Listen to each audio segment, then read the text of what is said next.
مسابقات بزکشی جهت انتخاب تیم برتر برای سال 1394 در کابل به راه انداخته شد.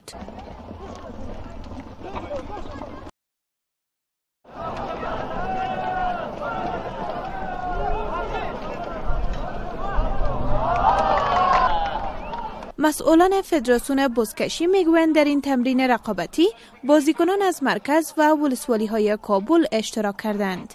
یک تن از برگزار کنندگان این مسابقات در صحبت با رادیو آزادی چنین گفت: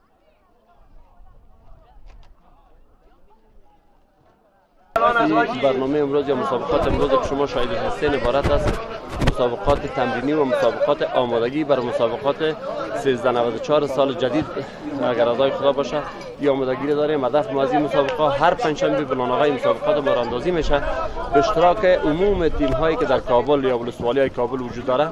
هدف ما از این مسابقات انتخاب تیم منتخبه شهر کابل است، البته فدراسیون کابل تا باشه در مسابقات ربع اول سال 1394 که از طرف معاون صاحب اول ریاست جمهوری دولت اسلامی افغانستان در نظر گرفته شده. یا آمادگی را ما داریم تا در اون مسابقات اشتراک کنیم و تیم کابل تیم منتخبه خود انتخاب بکنیم. بازی بزکشی یکی از بازی‌های ملی و سنتی افغانستان به شمار می رود. این بازی از گذشته‌های دیر در ولایات مختلف کشور به خصوص ولایات شمالی انجام می شود و علاقمندان زیاد دارد.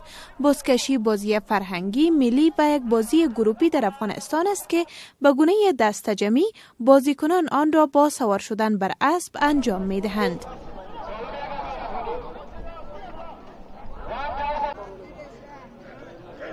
سوار شدن بر اسب برای هر فرد کار آسان است، اما بازی بزکشی در توان هر کس نیست، چون گوساله را که وزن آن از 30 تا بیشتر از 40 کیلوگرم می رسد باید از زمین بردارند.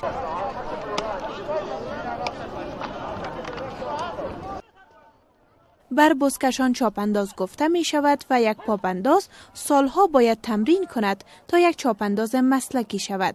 دو تن از چاپاندازان در مورد می گویند: حمایت نمونه خوب تربیه کنه، خوب شاگرد استاد کار داره، خوب مصرف کار داره. اونم مصرف شد دولت هم چکونه دیگه. یعنی طرف های شبرغان که مزار که هست یعنی هر سال 50 تا 60 تا شاگرد میکشه. یعنی کابل هم چند روز است که تقاضا داره که اینا که یعنی شاگرد تربیه کنه چکونه. یعنی حالا المپیک کوشش داره که جای جور کرده را برش انشالله باید پیش میره. همه شهردان پیش رفتگی است و شاید عادی کردیم چی باشه که مردم هم جوانا ببینه که والا در افغانستان هم این چیزا هست در خارج بزکشی افغانستان در خارج نیست دیگه. ما ریسافیده را میبینیم، جوانا را میبینیم، اونا چپاندازی میکنیم، ما هم شوقمنده داریم که اونا چپاندازی. برای بازی بزکشی 24 ساعت پیش بز یا گوساله ذبح می شود و شکم آن را پس از ذبح پاک کرده، دست و پای آن را قطع کرده، آن را در آب سرد نگهداری کرده تا مقاومت پوست آن بیشتر شود.